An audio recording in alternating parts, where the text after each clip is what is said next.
수년 동안 나사의 우주선 케플러는 우주를 떠돌고 있었어요. 은하에 걸쳐있는 15만 개 이상의 별을 연구했죠. 이 연구는 특별한 목표가 있었습니다. 지구와 비슷한 행성을 찾는 거였어요. 그런 행성은 우리에게 제2의 고향이 될 수도 있어요. 하지만 인류가 우주를 식민지로 만들기 시작할 먼 미래에나 가능한 일입니다. 임무는 성공적이었습니다. 케플러는 슈퍼지구라고 불리는 많은 행성들을 발견했어요.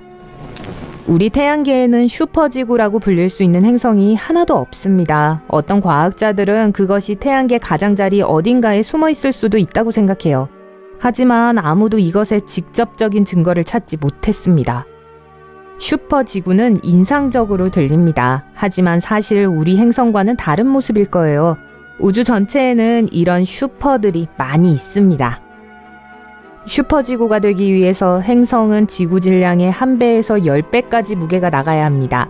또한 크기가 2배여야 하고 별의 에너지에 의해 에너지를 제공받아야 합니다. 그게 기준의 전부예요. 이러한 행성의 표면은 암석, 가스, 심지어 둘이 혼합된 상태일 수도 있습니다. 그런 행성에 산다고 상상해보세요. 대기와 기후, 풍경은 비슷하지만 크기는 몇 배 더 큽니다.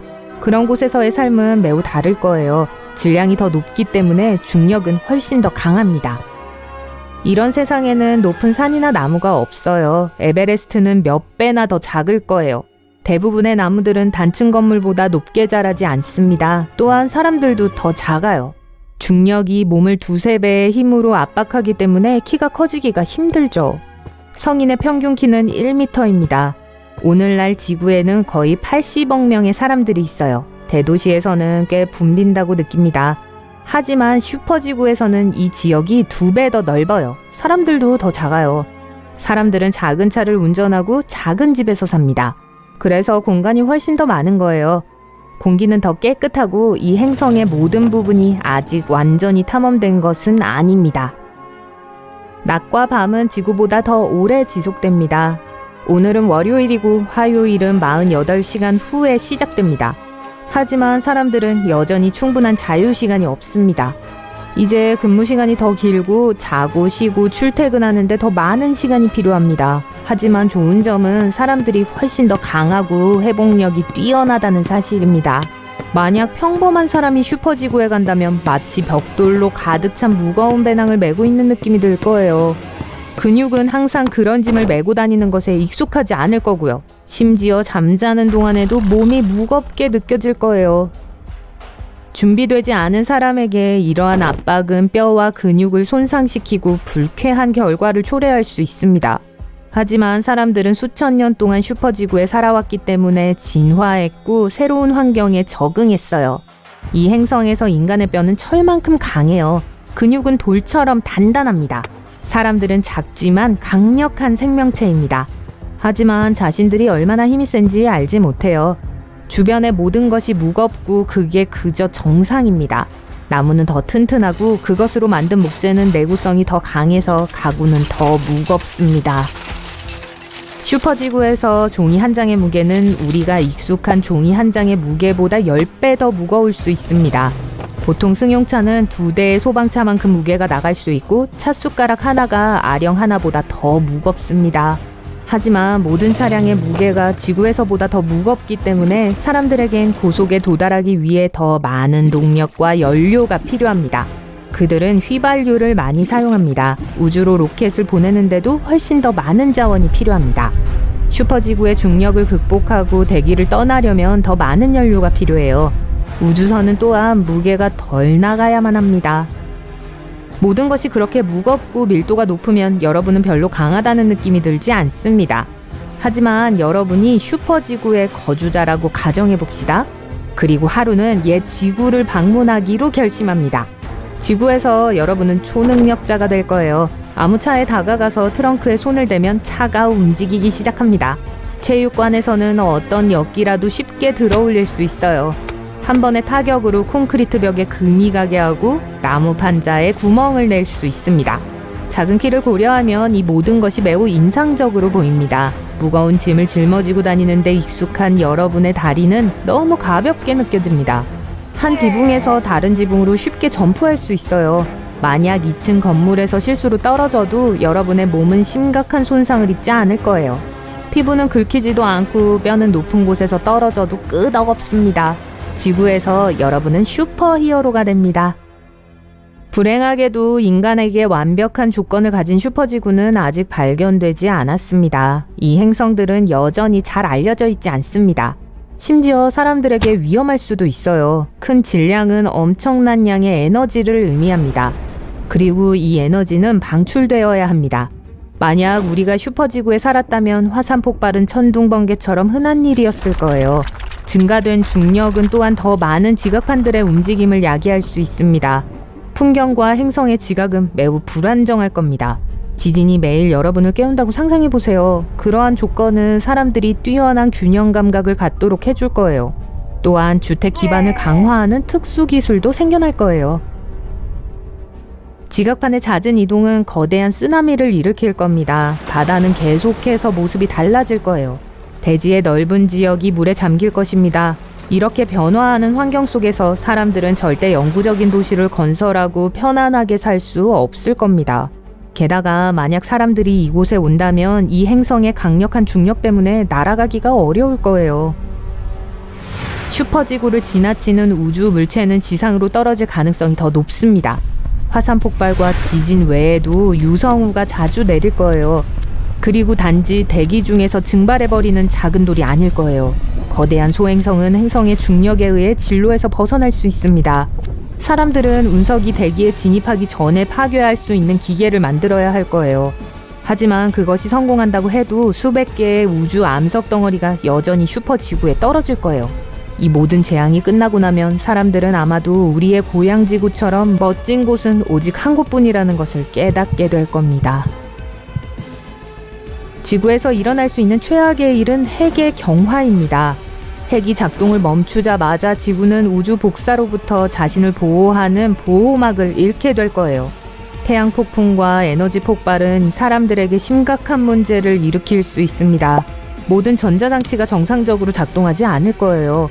인터넷, 발전소, 신호등, 컴퓨터, 비행기 등 모든 것이 중단됩니다. 그런 곳에서 살아남기 위해서 사람들은 거대한 돔 아래에서 살아야 할 거예요. 돔은 방사능과 운석이 통과하지 못하게 해줄 테니까요.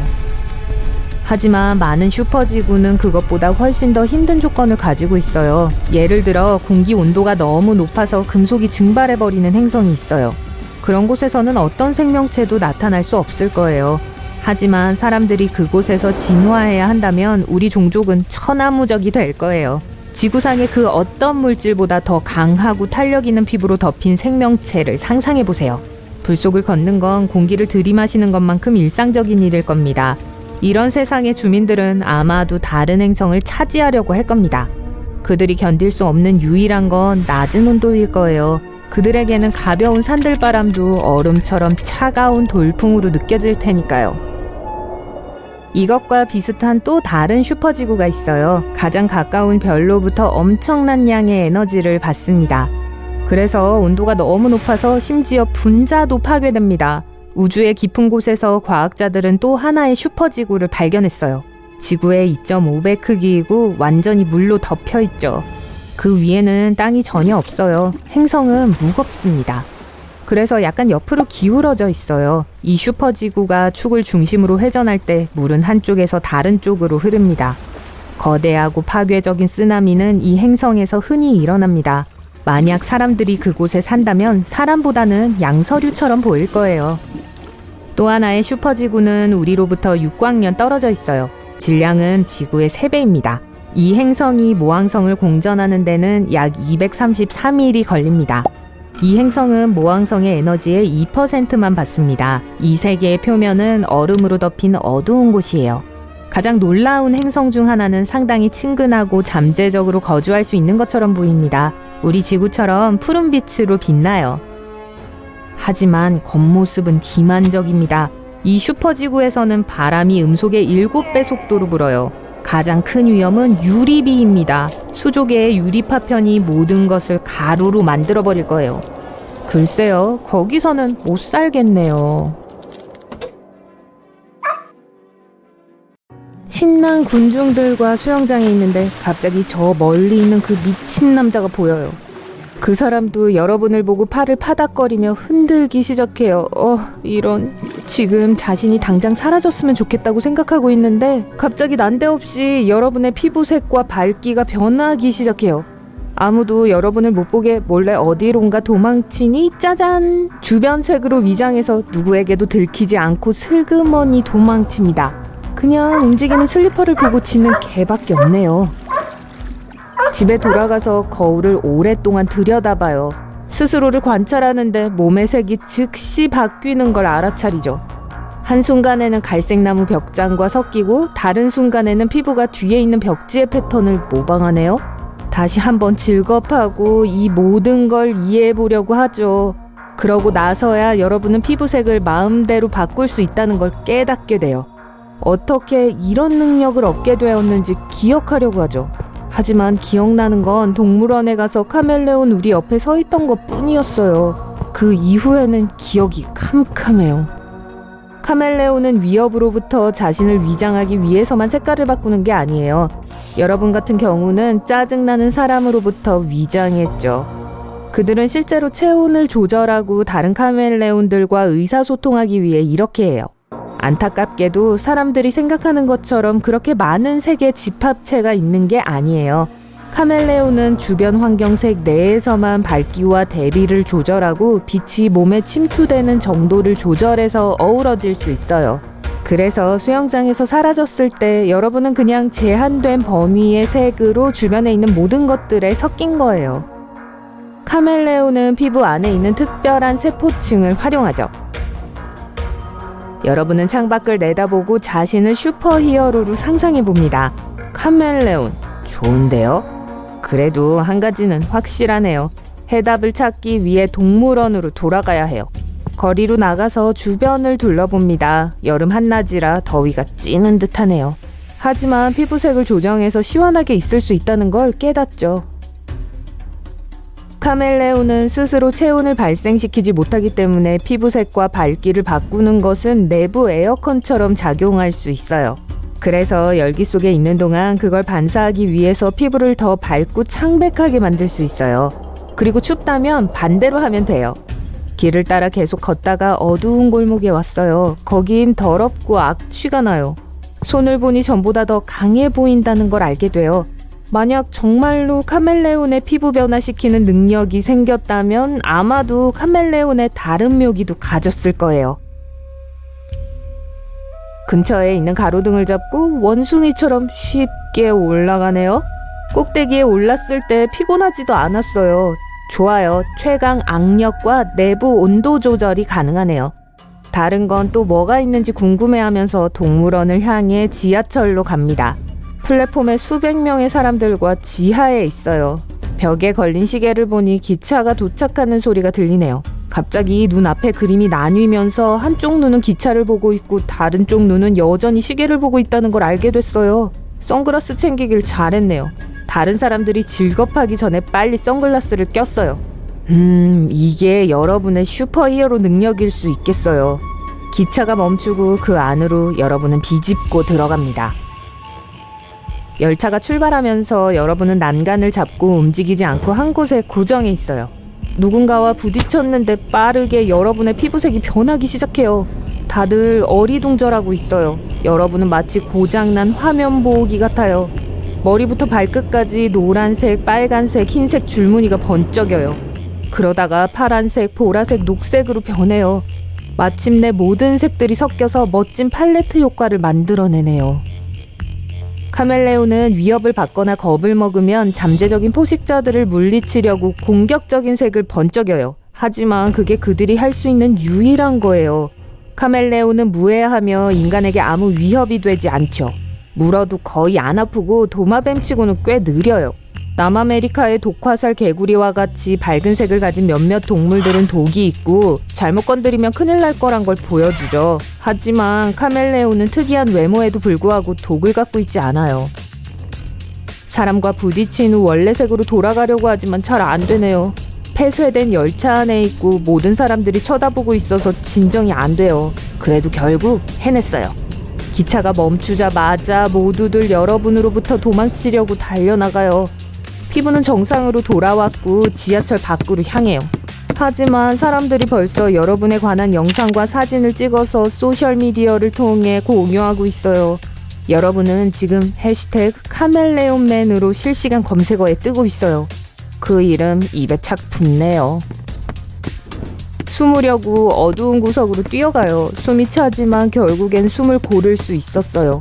피부가 어두워지는 걸 볼 수 있어요. 많은 시선들을 피하기 위해 어둠 속으로 섞이고 있어요.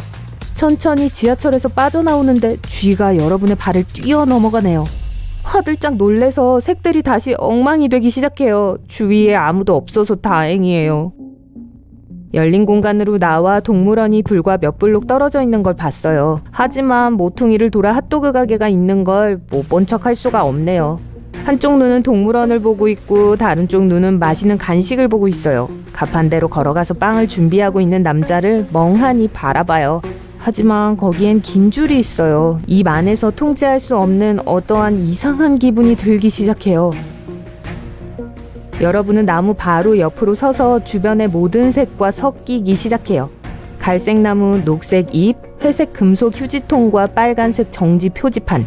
갑자기 혀가 휙 나왔는데 너무 길게 뻗어나가서 핫도그를 몇 개 움켜쥐고 다시 입 안으로 들어갔어요.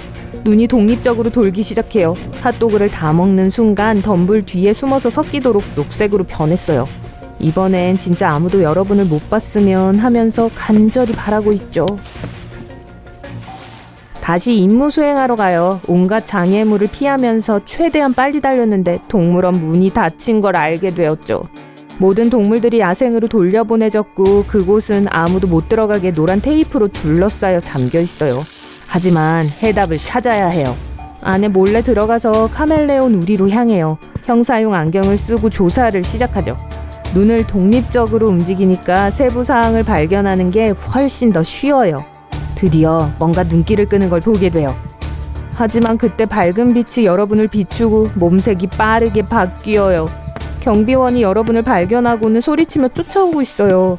다른 복도에서 또 다른 경비원이 합류했어요. 추격이 시작됐어요.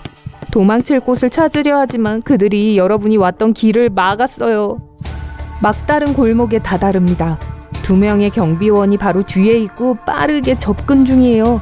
여러분은 어두운 환경에 섞여 거의 보이지 않게 돼요. 주변을 보면서 빠져나갈 방법이 있는지 봅니다. 어둠 속에선 투명해 보일 순 있지만 손전등이 여러분을 바로 찾아낼 거예요. 눈 하나로 천장에 있는 작은 출입구를 봤어요. 강력한 악력으로 그걸 꽉 잡고 기어갈 수 있는 작은 공간까지 몸을 끌어올렸어요. 그리고 어느새 환기구 속으로 아주 쉽게 기어다니고 있어요. 경비원들로부터 탈출할 수 있었지만 더 많은 사람들이 파견되어 주변을 돌아다니고 있는 것 같아요. 작은 구멍을 통해 한 무리의 첨단 기술로 무장한 경비원과 방호복을 입고 있는 과학자들이 돌아다니고 있는 게 보여요. 그중 한 명이 통을 들고 있는데 안에는 카멜레온이 들어있어요. 밤이고 아무에게도 뒤쫓기지 않고 도시로 도망쳐왔어요. 하지만 경비원이 여러분의 얼굴을 봤어요. 이제 여러분은 수배자가 됐어요. 숨을 고르고 모든 걸 이해하려고 다른 골목에 숨었어요. 갑자기 누군가가 팔을 잡고 건물 안으로 끌어당겼어요. 주위를 둘러보니 동물을 닮은 이상한 능력을 가진 수십 명의 사람들이 있는 넓은 방이 있어요. 그중 한 명은 치타처럼 빠르게 방에서 달리고 있어요. 또 다른 사람은 원숭이처럼 뛰고 천장 기둥에 매달려 있어요. 여러분은 아마도 찾고 있던 해답을 찾은 것 같다고 생각합니다. 긴 비행 후 안전벨트를 풀고 일어나 다리 스트레칭을 하시는군요. 화장실로 가서 세수도 좀 하고요. 그런데 갑자기 몸이 공중으로 떠오르네요. 짐도 날아다니고요. 세상이 끝나는 것 같아요. 9,000m 상공에서 추락하고 있어요. 생각할 시간이 주어지기도 전에 모든 것이 검게 변합니다. 2001년 초 거대한 보잉 747기가 400명 이상의 사람들을 태우고 도쿄 하네다 국제공항에서 이륙했습니다. 비행은 12,000m 고도의 관성 속도로 도달하며 순조롭게 진행되고 있었습니다. 기내식이 제공되고 있었고 승객들도 다른 비행기처럼 자리에서 일어나 움직이고 있었어요. 조금 전 부산과 일본 도쿄를 오가는 일본 항공편 하나도 비슷하게 출발했습니다. 250명의 사람들이 탑승한 더 작은 비행기였어요. 이 비행기도 약 고도 11,000m에 진입하기 시작했습니다. 이 두 비행기는 겨우 600m 떨어져 있는 유사한 비행 경로 위에 있었고 일본 혼슈 섬의 상공에서 만날 예정이었습니다. 보잉 747기의 조종사가 충돌 방지 표시기에 소리가 울리는 것을 들었을 때 두 비행기 모두 교차로에 가까웠어요. 그는 뭔가 잘못됐다는 걸 그때 처음 알았습니다. 현대 항공 운항에서 가장 중요한 것 중 하나는 항공교통관제소의 조정입니다. 그곳에서 모든 비행을 모니터링하고 이상이 발생할 경우 조종사에게 안내를 해줘요. 항공교통관제의 핵심은 충돌이 불가능하도록 항로를 잘 구성하는 것이죠. 모든 현대식 비행기에는 충돌 모니터 장치가 있지만 이건 절대 사용되어서는 안 됐어요. 충돌 방지 알람이 윙윙 울리는 동안 26세의 훈련생 하치타니 히데키는 관제탑의 레이더 뒤에 앉아 두 비행을 모두 감시하고 있었습니다. 10대 이상의 비행기를 감독해야 한다는 스트레스로 그는 압도되어 있었습니다. 감독 없이 혼자 일을 할 수 있다는 인증을 받기도 전이었으니 놀라운 일은 아니죠. 충돌 가능성을 알아차린 그는 재난을 막기 위해 서둘렀습니다. 재빨리 부산에서 출발한 비행기와 연락을 취했어요. 11,000m에서 순항하고 있던 비행기에 두 비행기 사이의 공간을 더 확보할 수 있도록 아래로 내려가라고 했죠. 하지만 서두르다가 하치타니는 끔찍한 실수를 저질렀어요. 다른 비행기에 연락을 했던 거예요.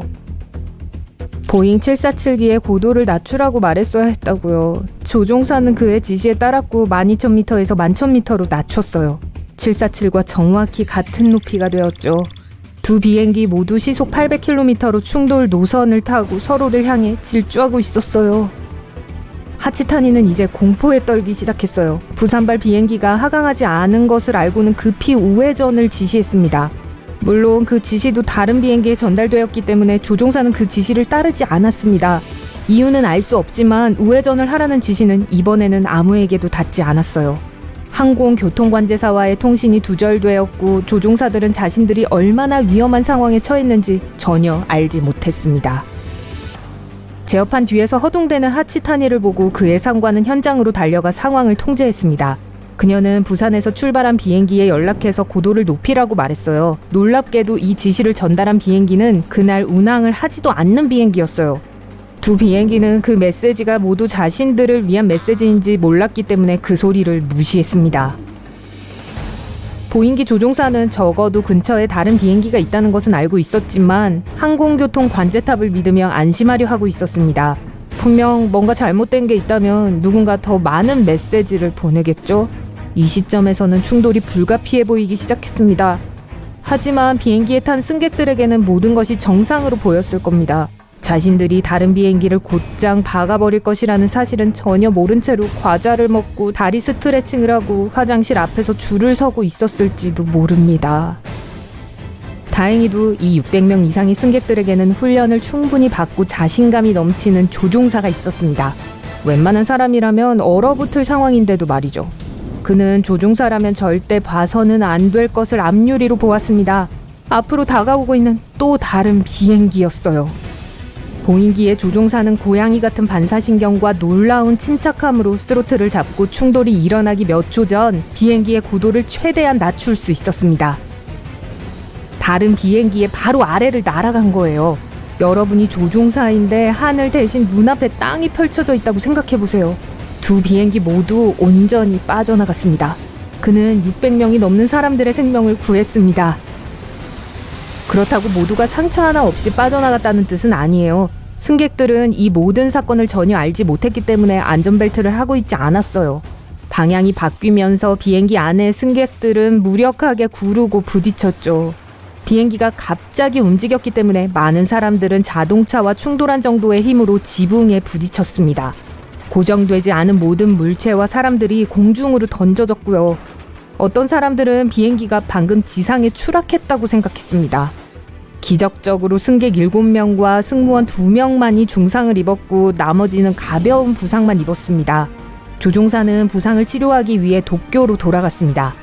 의료팀의 빠른 행동과 조종사가 보여준 놀라운 결정과 기술 덕분에 비행기에 탔던 모든 사람들은 살아남았습니다. 우리는 비행기를 탈 때마다 연약한 금속 껍데기를 타고 최대 시속 800km로 하늘을 날겠다고 자원하는 셈입니다. 땅에서 10에서 11km나 떨어져 크고 위험한 모터에 둘러싸여 있죠. 비행기 자체가 고장나면 살아남을 방법이 없을까요? 허드슨만 착륙은 극복할 수 없어 보이는 역경을 숙련된 조종사는 해낼 수 있다는 것을 보여준 경우입니다. 2009년 1월 15일 1호 사고편은 뉴욕에서 노스캐롤라이나로 비행할 예정이었어요. 조종사인 체즐리 셀렌버거는 전직 제트 조종사로 80년대에 상업 비행으로 전환한 조종사였습니다. 하늘은 맑았고 조건도 좋았습니다. 155자리가 만석인 전형적인 비행이었습니다. 하지만 1분 30초 만에 최악의 사태가 발생하게 됩니다.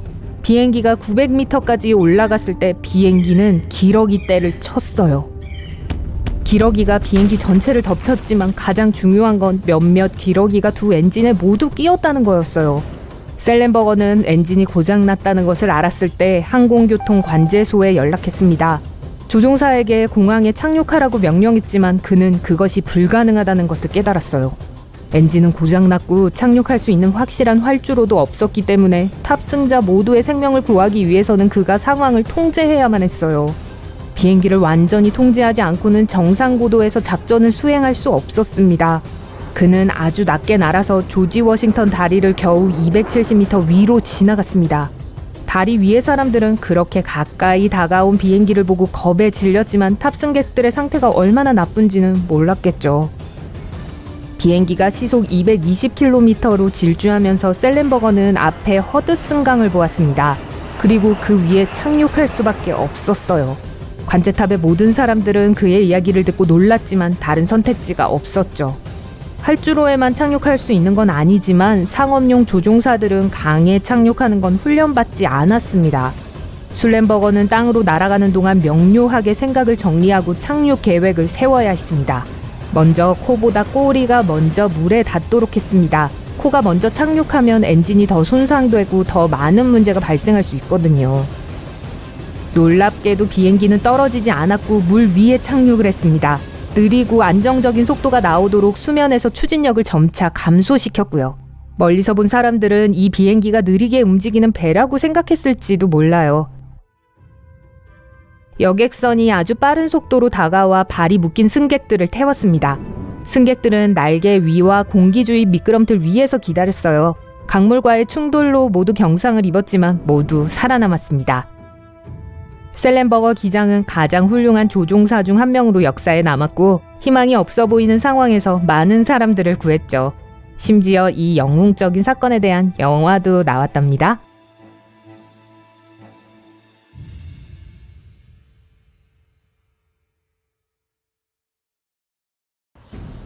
머리가 어지럽네요. 땅에서 10층이나 떨어진 곳에 매달려 있으니 말이에요. 떨어지는 걸 막아줄 것이라고는 여러분의 손바닥과 맨발 뿐입니다. 저 아래 아주 멀고 먼 길가에 사람들이 모여 있어요. 개미처럼 작은 사람들은 계속해서 소리를 지르고 손가락질을 하네요. 아마 여러분을 가리키고 있는 것 같아요. 여러분의 품에 안긴 할머니께서는 겁에 질려 바들바들 떨고 있어요. 하지만 놀라울 정도로 강한 힘으로 고양이를 가슴에 꼭 안고 있죠. 불길이 머리 위에서 맹위를 떨치며 창문 밖으로 뿜어져 나오고 있습니다. 연기 때문에 계속해서 목이 따끔따끔하네요. 이 모든 건 3주 전에 시작됐어요. 미식축구 경기를 보는데 팀이 지고 있었습니다. 정말 참을 수가 없어서 자리에서 일어나 TV 앞을 서성거리기 시작했죠. 어느 순간 너무 화가 나서 손바닥으로 벽을 내리쳤어요. 그런데 손이 붙었네요. 첫 번째 생각은 그다지 논리적이지 않았어요. 벽에 묻은 이 끈적한 건 뭐지? 손가락을 하나하나씩 떼어낸 후 손바닥을 확인해 봅니다. 벽도 다시 만져보고요. 몇 분 후 드디어 이해가 되었습니다. 뭔가 잘못된 게 있었죠? 벽이 아니라 손바닥의 문제였어요. 수많은 실험 후 이유는 모르겠으나 손바닥이 종류의 표면에 달라붙기 시작했다는 걸 깨닫게 되었습니다. 바닥, 창유리, 벽, 가구 등 무엇이든지요. 심지어 천장에까지 붙을 수 있었어요. 이 마지막 아이디어는 생각했던 것처럼 순조롭지 않았어요. 거의 10분 동안 선풍기 옆에 매달려 다음으론 뭘 해야 할지 알지 못한 채 계속 몸을 흔들댔죠. 땅에서 자유를 찾은 후 소파에 주저앉아 생각을 시작했습니다.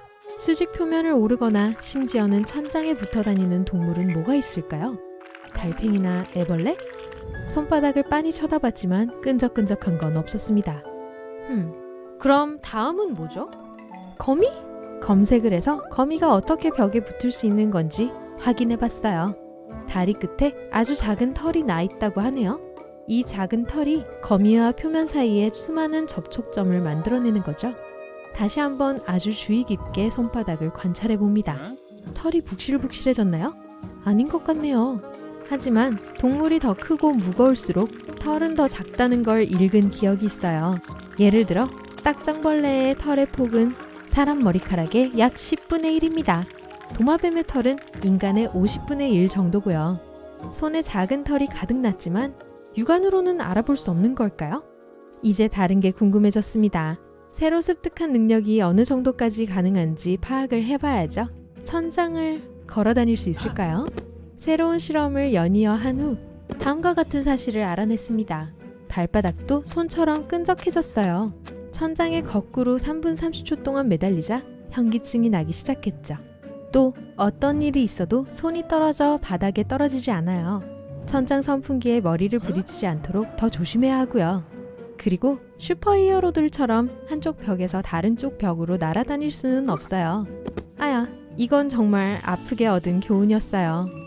몇 시간 동안 화가 난 상사로부터 걸려온 7통의 전화를 무시하고 계속해서 연습과 실험을 거듭한 후에 밖을 나가 볼 때가 되었다고 생각했습니다. 여러분의 집은 4층에 있어요. 그렇게 높지는 않지만 이 기이한 능력이 갑자기 사라져버린다면 큰일이 날 수도 있죠. 오렌지 주스를 마시고 용기를 내어 창문을 열어봅니다. 갑자기 저 아래 길을 따라 움직이는 차들이 아침에 비해 훨씬 작아 보여요. 이상하네요. 숨을 들이마시고 앞으로 나섭니다. 그래도 아직 땅으로 떨어지지는 않았어요. 사실 창문 옆에 벽에 단단히 붙어 있습니다. 이제 한번 움직여 볼까요? 이미 2층까지 다 내려온 상태였어요. 그때 누군가를 발견했어요. 창백한 얼굴에 입은 크게 벌어져 있고 눈에 놀라움이 서려 있었어요. 분명 공포에 질린 표정이었습니다. 아, 아래층 이웃이겠군요. 유감스럽게도 걱정할 것이 없다고 말하지는 못했어요. 그는 여러분의 말을 듣지 못할 거고 손은 바쁜 상태잖아요. 이웃이 전화기를 움켜잡는 게 보입니다. 911에 신고를 할 셈일까요? 그런가 보네요. 몇 분 후에 사이렌 소리가 들리기 시작했어요. 순식간에 여러 사람들이 모여 확성기로 여러분을 진정시키려고 합니다. 도와줄 사람들이 오고 있으니 기다리세요. 마치 2층 높이에서 여러분에게 끔찍한 일이 일어날 수 있을 거라고 생각하는 것 같네요. 그리고 이 모든 상황이 곧 너무 벅차게 느껴졌어요. 스트레스가 심해져서 땅으로 내려가지 않고 그냥 집으로 다시 올라왔습니다. 갑자기 모든 게 조용해졌어요. 화장실에 숨어서 오렌지 주스를 한 잔 더 마셨습니다. 30분 후 창문 쪽으로 다가가니 아래 거리가 텅 비어 있어요. 일주일이 지났습니다. 이제 여러분은 쓰라린 진실을 받아들여야 합니다. 아랫집 이웃은 최선을 다해 여러분을 피하려 하고 있어요. 이 기이한 능력을 발견한 다음날 독자분은 더 이상 출근을 미룰 수 없다는 걸 깨달았어요. 사무실에 도착하니 상사가 30분 동안 잔소리를 합니다. 그 후에야 여러 가지 업무를 처리할 수 있었어요. 퇴근할 무렵이 되자 마치 디플로도쿠스에게 잘근잘근 씹힌 것과 같은 기분이 드네요. 하지만 상사가 동료 중 한 명과 대화를 하며 유일한 탈출로를 막고 있습니다. 신나서 이야기하는 모습을 보니 곧 끝날 것 같지는 않아요. 그때 몰래 사무실을 빠져나갈 때 이 초능력을 쓰지 못한다면 이게 다 무슨 소용이겠냐는 생각이 들었죠. 그래서 창문을 열고 빠져나갔습니다. 와, 실력이 점점 늘고 있네요. 앞으로 몇 주 동안 자신의 벽 등반 능력에 대해 점점 더 많은 것을 알게 될 거예요. 우선 의자를 사용하지 않고도 전구를 교체할 수 있게 됐어요. 하지만 3분 30초 이내에 완수해야 합니다. 더 이상 시간이 지나면 현기증이 날 거예요. 꿈만 꾸던 산의 정상을 정복할 수도 있습니다. 이전에는 불가능해 보였어요. 어느 날 밤에는 고층 빌딩에 올라보려고 했어요. 하지만 정상까지 오르기에는 몸이 너무 피로했죠. 지붕이나 나무에서 내려오지 못하는 아기 고양이들도 수없이 구해냅니다. 그리고 이제 무용담도 생겼어요. 어느 날 저녁 한 무리의 강도들이 여러분을 에워쌌습니다. 돈과 핸드폰을 뺏어가려고 했어요. 여러분이 벽을 수직으로 타고 멋지게 탈출할 거라고는 예상도 못했겠죠? 그러던 어느 날 화재가 일어났어요. 출근하던 중 10층짜리 아파트에서 불길이 치솟는 걸 발견했습니다. 수십 명의 사람들이 이미 건물 근처에 모여 있었어요. 여러분은 사람들이 그 아파트에서 고양이와 사는 할머니에 대해 이야기하는 걸 듣게 되었어요. 이제 초능력을 발휘해야 할 때가 왔다는 걸 깨달았습니다. 신발을 벗고 건물 벽을 오르기 시작했죠. 그러자 사람들은 비명을 지르고 환호하기 시작했어요. 목적지 창문에 도달했을 때 창문을 깨고 조심해서 집으로 들어갔습니다. 운이 아주 좋으셨네요. 일단 할머니는 몸집이 정말 작아서 할머니를 드는 건 문제가 되지 않았어요. 더 다행이었던 건 할머니와 고양이 둘 다 방에 있었다는 거였어요. 기적적으로 할머니는 긴 설명을 요구하지도 않았습니다. 할머니는 고양이를, 여러분은 할머니를 붙잡았어요. 그리고 다음 순간 여러분은 창문 밖으로 나왔습니다. 성공적으로 땅에 닿으셨군요. 의사들이 할머니를 데려갔습니다. 그리고 나서 여러분은 기자들에게 둘러싸였습니다. 수많은 질문과 카메라 플래시가 이어지고 있네요. 많은 사람들이 당신의 영웅적인 행위를 촬영한 덕분에 슈퍼스타가 되는 데는 시간이 오래 걸리지 않았어요. 처음에는 부끄럽고 부담스러웠지만 곧 이 인기가 여러분에게 많은 돈을 벌어다 줄 것이라는 걸 깨달았어요. 다수의 TV쇼에 초대를 받았고 다양한 회사에서 여러분에게 협찬 문의를 하고 있습니다. 마술사와 서커스에서도 공연에 참여해달라는 요청을 하고 있어요. 여러분은 세계적으로 유명해졌습니다. 모든 잡지 표지에 얼굴이 실리고 비행기에서 비즈니스석을 타고 세계에서 가장 비싼 호텔에 머물 수 있을 정도로 충분한 돈을 벌게 되었습니다. 벽을 타고 걷게 된 지 1년 후 어느 날 여러분은 신문 기사를 읽고 정신이 멍해졌습니다. 똑같은 능력을 가진 사람이 나타났어요. 그리고 매주 점점 더 많은 사람들이 벽 위를 걸을 수 있게 되었습니다. 앞으로 몇 년이 지나면 이 초능력은 그렇게 희귀한 능력이 되지 않습니다. 이제 여러분은 그 능력이 자신만의 것이 아니라는 걸 받아들여야 합니다. 하지만 은행 계좌를 확인하면 미소가 지어지네요. 이 능력을 처음으로 가진 사람은 바로 여러분이었다고요. 안녕하세요. 세기의 대결에 오신 걸 환영합니다. 오늘 경기에는 약 7천만 년 전 지구에 살았던 모든 공룡의 왕 티라노사우루스 렉스가 있습니다. 티라노는 지금까지 존재했던 가장 큰 육지 포식자 중 하나였어요. 심지어 렉스라는 이름도 왕이라는 뜻이에요. 그리고 상대편에게도 박수 쳐주세요. 스피노사우루스입니다. 티라노보다 2천만 년 더 오래된 거대한 도마뱀 같은 공룡이죠. 등에 있는 돛을 보면 알 수 있어요. 이걸로 스피노사우루스는 포식자들에게 겁을 줘 쫓아버릴 수 있었고 실제보다 훨씬 덩치가 커 보일 수 있었어요. 그리고 그 돛과 꼬리로 수영을 할 수 있는 몇 안 되는 공룡 중 하나였죠. 오늘 경기는 총 5라운드와 보너스 라운드로 진행될 거예요. 도전자는 각 라운드에서 1점씩 받고요. 최종 결투를 위해 링에 오르게 됩니다. 첫 번째 라운드는 크기입니다. 티라노 중 가장 큰 개체는 스카티였어요. 다리만 해도 누구 꼴대보다 더 컸죠. 그리고 만약 티라노가 등을 다 핀다면 4층 건물보다 더 높고 올림픽에서 가장 높은 다이빙 보드보다 더 클 거예요. 거의 성인 7명의 높이예요. 땅에는 대형 견만한 크기의 발자국을 남겼습니다. 그리고 앞다리 길이가 비록 1m밖에 되지 않았지만 티라노는 그 당시 가장 위험한 공룡으로 남아있어요. 스피노사우루스는 땅을 향해 기대면서 걷고 달렸어요. 스쿨버스보다 더 길었죠. 두개골은 현존하는 공룡들 중 가장 컸고 현대 악어의 두개골같이 생겼어요. 길이가 1.5m까지 길었죠. 스피노사우루스는 성인 인간 크기의 돛을 등에 달고 있었어요. 뒷다리는 티라노의 다리보다 훨씬 작았고 그게 전체 스피노사우루스의 몸 길이의 25%에 불과했어요. 기울어진 걸음걸이 때문에 티라노의 꼬리보다 꼬리는 길고 훨씬 더 컸어요. 뒤에 있는 긴 꼬리는 앞에 무거운 몸의 균형을 잡아줘야 했어요. 그래서 스피노사우루스가 티라노보단 컸으니 첫 판은 스피노사우루스가 이겼네요. 1대0. 다음 카테고리로 가볼게요. 무게입니다. 티라노를 저울에 올리면 균형을 잡는데 적어도 4대의 대형 SUV가 필요할 거예요. 14톤이죠. 육지에서 가장 무거운 동물은 아프리카 코끼리예요. 하지만 고대 공룡에게 2배 차이로 집니다. 하지만 뼈의 무게는 훨씬 더 나갈 수 있어요. 뼛속은 비어서 티라노는 빠르고 민첩하게 다닐 수 있거든요. 그렇지 않으면 2배나 더 무겁고 훨씬 더 느렸을 거예요. 스피노사우루스가 먹이를 쫓을 때 작은 지진이 일어났어요. 그것의 무게는 총 18톤으로 티라노보다 SUV 한 대 더 무거웠어요. 그리고 티라노처럼 스피노사우루스도 뼛속이 비어 있었어요. 그럼에도 여전히 대형 화물 헬리콥터보다 무거웠죠. 그래서 이번 라운드는 스피노사우루스가 또 이겨서 점수는 2대0입니다. 그리고 다음 라운드는 민첩성이에요. 스피노사우루스의 최대 속도는 약 시속 33km였어요. 일반적으로 현대의 개들이 이 속도로 달릴 수 있는데요. 세계에서 가장 빠른 사람인 우사인 볼트는 시속 43km에 도달할 수 있습니다. 만일 스피노사우루스는 먼 거리를 달렸다면 그를 따라잡을 수 있었을 거예요. 하지만 스피노사우루스는 수영을 할 줄 아는 몇 안 되는 공룡 중 하나였어요. 이 능력으로 물고기와 현대 가오리의 조상들을 잡아먹을 수 있었죠. 그리고 만약 스피노사우루스가 다른 포식자들 때문에 궁지에 몰렸다면 항상 탈출해 물속으로 숨을 수 있었어요. 그와 동시에 티라노는 다리가 허용하는 만큼만 물 위를 걸을 수 있었어요. 과학자들은 티라노가 얼마나 빨리 달렸는지에 대해 논쟁을 벌이고 있어요. 어떤 사람은 시속 17km라고 해요. 그렇다면 우사인 볼트는 쉽게 도망칠 수 있었을 거예요. 휴! 또 다른 추정치는 시속 72km입니다. 그런 속도라면 티라노는 뉴욕에서 필라델피아까지 약 2시간 안에 도착할 수 있었을 거예요. 현대 자동차만큼 빠른 거죠. 만약 사파리 지프를 타고 있는데 티라노를 만난다면 안타깝지만 탈출 못할 가능성이 커요. 티라노는 기동성도 매우 뛰어나거든요. 꼬리로 균형을 유지했죠. 그리고 꼬리를 돌림으로써 매우 빠르게 방향을 바꿀 수 있었어요. 그 속도와 민첩성 덕분에 티라노가 첫 점수를 따내요. 2대1로 스피노사우루스가 이기고 있어요. 다음으로 넘어갈게요.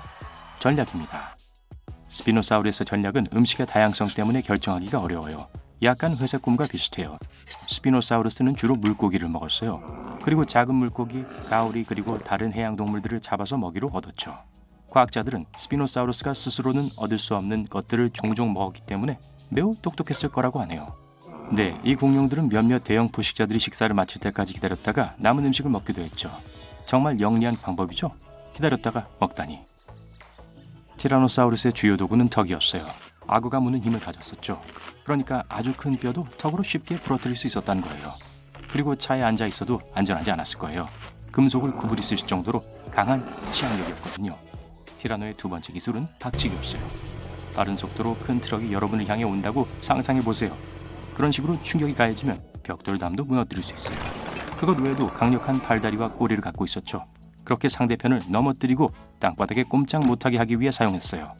그래서 티라노가 더 잔인하고 유능한 싸움꾼이었어요. 그것에 대한 점수를 얻어 점수는 동점이 되었어요. 2대2. 이제 보너스 라운드 시간입니다. 시청자가 뽑는 상인데요. 투표하는 동안 공룡들은 잠시 쉴 거예요. 티라노는 진정한 팝스타예요. 영화, 게임, 심지어 밈에서도 봤을지도 모르겠네요. 한때 티라노의 얼굴이 우표에도 찍힌 적이 있어요. 그리고 세계에서 가장 유명한 화석들은 당연히 미국 자연사 박물관에 있는 티라노 뼈대죠. 하지만 그런 인기 때문에 많은 근거 없는 속설들이 생겼죠. 티라노는 움직이지 않는 물체를 볼 수 있어요. 가만히 서 있는 것만으로 티라노에게서 도망칠 수 없죠. 게다가 시력은 사람보다 13배 뛰어났어요. 그리고 후각도 뛰어났죠. 사냥개처럼 여러분을 추적할 수 있어요. 티라노와는 달리 스피노사우루스는 영화나 박물관 스타도 아니에요. 이 공룡의 완전한 뼈대는 오늘날에도 아직 없어요. 현재 과학자들은 스피노사우루스의 화석을 찾고 있어요. 그래서 가까운 미래에 이 친구가 진짜로 얼마나 역대급이었는지 알아낼 수 있을 거예요. 보너스 라운드는 점수에 영향을 미치지 않으니까 아직 동점이네요. 2대2 마지막 라운드에서 모든 게 결정됩니다. 전투 도구. 스피노사우루스는 먹이를 얻기 위해 이빨을 사용했어요. 이빨은 손가락보다 약간 더 컸고 아주 날카로웠어요. 이 무시무시한 이빨이 턱 끝에 7개 있었어요.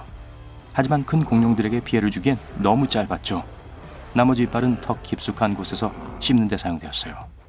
다른 공룡들은 스피노사우루스의 발톱을 무서워했어요. 엄지손가락 중 하나는 여러분 손가락 끝에서부터 발꿈치까지의 길이만큼 길 수 있었어요. 그리고 이 엄지손가락 끝엔 날카로운 갈고리 모양의 발톱이 있었죠. 이 발톱들은 심지어 가장 큰 공룡의 피부에 큰 흔적을 남길 수 있었어요. 이제 스피노사우루스 상대의 격투 도구를 살펴봅시다. 우리 모두 티라노의 치악력에 대해선 알고 있죠? 하지만 그들의 원뿔 모양의 이빨이 더 강했다면 훨씬 더 대단했을 거예요. 이빨 크기가 커다란 바나나만 했거든요. 게다가 끝부분은 매우 날카로웠지만 에나멜은 꽤 얇았어요. 또 다른 도구는 발톱이었어요. 면도날처럼 날카롭고 TV 리모컨만큼 컸죠. 그리고 꼬리는 어마어마해서 엄청 큰 공룡도 쓰러뜨릴 수 있었어요. 파이터들을 링으로 다시 올릴 시간이에요. 쉬는 동안 티라노는 작은 공룡을 쫓아다니다가 해안으로까지 달려갔어요. 스피노사우루스는 약간의 간식을 찾기 위해 물속을 헤치고 걸었고요. 티라노가 먼저 돌진합니다. 가장 빠른 속도로 달리면서 공성 망치를 쓰려고 해요. 하지만 스피노사우루스가 가까스로 옆으로 튕겨나가요. 민첩한 티라노는 빠르게 돌아서서 거대한 꼬리로 스피노사우루스를 쓰러뜨립니다. 그런 다음 발로 으스러뜨리려 하네요.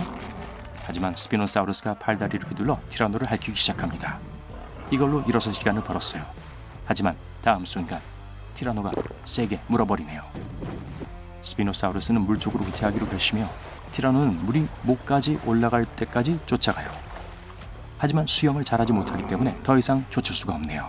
스피노사우루스는 더 이상 싸우고 싶어 하지 않고 안전한 곳으로 헤엄쳐갔어요. 그래서 이 싸움에서는 티라노의 승리로 모든 육지 공룡의 챔피언 자리를 차지합니다. 촬영 끝났나요? 좋아요. 휴, 다행이군요. 얼른 나가야지. 공룡들 냄새가 정말 지독하네요. 여러분은 불멸의 비밀을 찾아 고대 피라미드 속 어두운 미로로 몰래 들어가려 하고 있어요. 문에 있는 퍼즐 자물쇠를 여니 큰 덜컹거리는 소리가 들려요. 주변의 모든 것이 흔들리기 시작하고 거대한 문이 열리는 것을 볼 수 있어요. 방은 황금과 고대의 두루마리로 가득 차 있어요. 커다란 황금 그릇이 여러분 발 앞으로 바로 떨어졌어요. 하지만 다른 목적으로 왔기 때문에 그릇을 옆으로 차버리고 앞으로 나아갔죠. 갑자기 발자국 소리가 들려요. 여러분은 재빨리 기둥 뒤에 숨었고 방 깊숙한 곳에서 한 남자가 나타나네요. 그 노인은 마치 살아있는 미라처럼 생겨서 여러분은 겁먹었어요. 그의 피부는 건조하고 뼈 위로 늘어져 있어요. 긴 머리를 마치 드레스처럼 뒤로 늘어뜨리고 있어요. 그리고 그는 웃고 있네요. 그 남자는 여러분을 자기 옆에 앉으라고 초대해요. 알고 보니 이 노인은 불멸의 비밀을 발견하고자 했던 고대 문명의 마지막 사람인 것이었어요. 그리고 그들은 성공했던 거였죠. 3000년 전 이 부족은 의식을 치렀어요. 그들은 난로불과 커다란 가마솥 주변에서 춤을 추었어요. 춤으로 큰 폭풍을 일으켰었죠. 그리고 잠시 후 거대한 번개가 가마솥을 강타했어요. 몇 분 동안 파란 빛의 기둥이 있었어요. 이 시간 동안 부족 전체는 계속 춤추고 노래를 불렀어요. 폭풍이 끝나자 부족장이 가마솥으로 가까이 갔어요. 그 안엔 몇 방울밖에 안 남아 있었죠. 그는 그것들을 플라스크에 부어 마셨습니다. 다음 순간 그의 몸이 빛나기 시작했고 그 어느 때보다도 강함이 느껴졌어요. 그것은 불멸의 영약이었어요. 이 남자는 최근에 3000번째 생일을 맞이했어요. 그는 당시 시대에 가능했던 모든 지식을 얻었었죠. 그는 세상을 떠돌며 다른 사람들을 가르쳤어요. 그러다 이상하게도 피라미드에 틀어박혀 영원히 혼자 살기로 결심한 거예요. 당신의 총명함과 재주에 대한 보답으로 노인이 당신에게 바로 그 영약의 병을 건넵니다. 몇 방울을 마시니 온몸에 타는 듯한 느낌이 퍼지는 게 느껴져요. 손이 엄청나게 강한 힘이 솟아요. 불길이 진정되고 이 순간부터 당신은 불멸이 된 거예요. 하지만 한 가지 조건이 있습니다. 당신은 영원히 살지만 몸은 무한으로 늙을 거예요. 어느 날 당신은 깡마른 노인으로 변할 거예요. 집에 돌아가는데 비행기에서 내렸더니 수백 명의 기자들이 당신을 기다리고 있어요. 번쩍이는 카메라, 마이크. 이제 진짜 유명인이군요. 그리고 지구에서의 끝없는 시간을 어떻게 보낼지 결정해야 합니다. 그리고 몸이 젊을 때 당신은 전에 두려워했던 모든 것을 하기로 결심하죠. 앞으로 인생의 20년은 세계를 여행하며 보내요. 세계에서 가장 높은 산인 에베레스트에 가보았습니다. 그리고 당신은 마리아나 해구, 지구에서 가장 깊은 곳으로 내려가 보았죠. 하와이에서 서핑을 하고 알프스에서 스키를 탔어요. 심지어 개썰매를 타고 북극까지 갔었죠. 마지막으로 관광객 자격으로 국제우주정거장에 다녀왔어요. 당신은 아무것도 겁나지 않아요. 왜냐면 영원히 살 거란 걸 알기 때문이죠. 이제 당신은 40살처럼 보여요. 그리고 나이트클럽에 가서 아침까지 춤을 추면 모두가 당신을 놀라운 눈으로 쳐다봐요. 하지만 너무 젊은 것 같은 느낌이 난단 말이죠. 그래서 새로운 취미를 갖기로 합니다. 브레이크 댄스. 다 되겠죠? 아, 안 되겠네요. 멋진 동작을 하면 뼈가 늙은이처럼 부서져 버릴지도 몰라요. 왜냐하면 이제 당신이 50살이 되었기 때문이죠. 이제 직업을 바꿀 때예요. 그래서 당신은 인류에게 가능한 모든 지식들을 습득해야 할 필요가 있다고 판단했어요. 세계 최고의 대학에서 교육받는데 10년이 걸립니다. 당신은 우리 문명의 메커니즘이 어떻게 작용하는지 이해하고 또 이끌어 나가죠. 그리고 이제 불멸 외에 엄청난 부가 생겼어요. 하지만 당신은 거울을 봐도 행복하지 않아요. 나이가 들기 시작하네요. 머리가 예전 같은 비단결이 아니에요. 그리고 얼굴 전체에 주름이 자글자글하고요. 하지만 60년은 여러분이 살아가야 할 무한대의 시간에 비하면 아무것도 아니죠. 그래서 이제 여러분의 목표는 신체의 젊음을 연장하는 방법을 찾는 거예요. 그러기 위해선 현미경을 꺼내서 노화 과정을 연구해야 해요. 우리 몸은 마치 커다란 블록들로 이루어진 거대한 퍼즐 같아요. 그 블록들은 장기들이에요. 그것들은 조직인 더 작은 블록들로 이루어져 있죠. 조직은 함께 뭉쳐 기능하는 기관을 형성합니다. 모든 조직은 세포인 훨씬 더 작은 블록으로 이루어져 있어요. 우리가 어릴 땐 세포들은 작고 활동적이에요. 계속해서 증식하고 갱신되죠. 그게 우리의 조직과 장기를 새 것처럼 잘 유지시켜줍니다. 하지만 나이가 들수록 세포들은 이 능력을 잃어요. 덜 활동적으로 증식하고 크기가 커지며 기능이 떨어져요. 그리고 오래된 자동차 부품처럼 기능 불량이 나타나기 시작하고 고장이 나기 시작하죠. 그리고 엔진 점검 등이 켜지게 되죠. 그래서 당신은 실험실에서 세포가 계속 분열하고 작동하게 만들 물약을 만들기 위해 일합니다. 이걸 하느라 인생의 10년을 보냈어요. 이제 당신은 엄청 늙어 보여요. 하지만 10년간 일한 결과는 실패였어요. 다른 과학자들처럼 당신도 세포가 특정 나이가 되면 재생 능력을 상실한다는 결론을 내렸어요. 더 이상 여러 가지 요인들이 우리에게 끼치는 피해를 보상해 줄 수 없어요. 이런 이유 때문에 3000년 된 고대 부족장이 피라미드 안에 숨기로 한 것이었죠. 그는 몸이 위험에 노출되지 않도록 외부의 손상으로부터 자신을 격리시킨 거예요. 안전한 곳에 틀어박혀 있는 게 유일한 해결책인 것 같네요. 피라미드 안의 공기에는 해로운 박테리아는 없었지만 너무 건조해서 노인의 몸을 진짜 미라로 만들어버린 거예요. 그동안 모은 돈으로 꽤 멋진 온실을 지을 수 있을 거예요. 그래서 여러분의 저택 내부에는 박테리아로부터 당신을 보호하기 위해 밀폐된 플라스틱 시트가 붙어져 있어요. 모든 인테리어 가구도 자체적으로 필름이 붙여져 있어요. 또 지구에서 밀폐된 우주복을 입고 정화된 공기를 채운 탱크를 메고 있어야 해요. 그리고 가장 중요한 건 여러 대의 헬리콥터가 당신 집 위로 유리돔을 내려놓아요. 이제 이 수족관은 당신의 영원한 집입니다. 말 그대로 영원히. 집에 있는 모든 손님과 직원들도 여러분이 어디에도 감염되지 않게 기밀복을 입어요. 오, 저녁 먹을 시간이에요. 음식 튜브 몇 개라니 실망스럽네요. 보통 음식에 대한 문제는 안에 박테리아와 세균이 있다는 거예요. 보통 우리의 몸은 그것들과 쉽게 싸우기 때문에 우린 그 문제에 대해 생각하지 않고 햄버거를 먹을 수 있죠. 하지만 당신의 몸은 그걸 감당하지 못할 수도 있어요. 그래서 앞으로는 특수 가공식품만 먹어야 해요. 몇십 년 후 당신은 위가 고비를 넘길 수 있게 영양액만 섭취하게 될 것입니다. 그래도 산책은 할 수 있어요. 그러기 위해서는 햄스터가 가지고 노는 것 같은 바퀴 달린 밀폐공이 필요해요. 점차 미래 영화를 닮아가기 시작하는 거리를 신기한 듯 보면서 걸으며 고향을 바라볼 수 있어요. 네온 사인, 하늘을 나는 자동차, 홀로그램, 로봇들이 온 사방에 있어요. 우와, 여러분의 200번째 생일이에요. 그리고 당신이 스스로에게 주는 선물은 아무도 또는 아무것도 손대지 않고 안전하게 세계를 여행할 수 있는 특별한 비행수단이에요. 이 모든 기술들이 당신을 다시 젊은 느낌이 나게 만들었죠. 하지만 얼굴은 슬퍼 보이네요. 문제는 뇌예요. 뇌도 몸의 나머지 부분처럼 노화가 돼요. 그리고 우리의 뇌는 컴퓨터처럼 기억력에도 한계가 있어요. 당신의 바쁜 생활과 그 모든 서핑과 스카이다이빙이 모두 비디오 파일로 그 컴퓨터에 녹화되어 있죠. 그리고 그런 파일들이 너무 많아요. 그래서 뇌에 새로운 사건을 기록하면 기억에서 오래되고 불필요한 뭔가를 지우죠. 예를 들어 마름모의 넓이를 찾는 공식 같은 걸 말이죠. 당연히 기억력을 확장하고 싶겠죠. 뇌에 여분의 플래시 드라이브를 삽입할 수 있어요. 그렇게 하면 향후 몇십 년간의 문제가 해결되네요. 하지만 당신의 몸은 계속 늙어가요. 2300년에 과학적인 돌파구에 대한 뉴스를 읽게 돼요. 사람들이 의식을 옮길 수 있는 컴퓨터를 만들었어요. 그리고 이제 그 컴퓨터는 당신의 집에 있어요. 하지만 좀 무섭네요. 우리의 정체성은 우리의 기억과 생각이에요.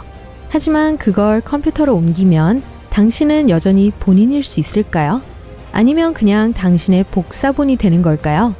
그럼 인간으로서의 당신은 어떻게 되는 거죠? 두려움과 절망감이 당신을 사로잡습니다. 불멸은 큰 선물인 동시에 큰 짐이에요.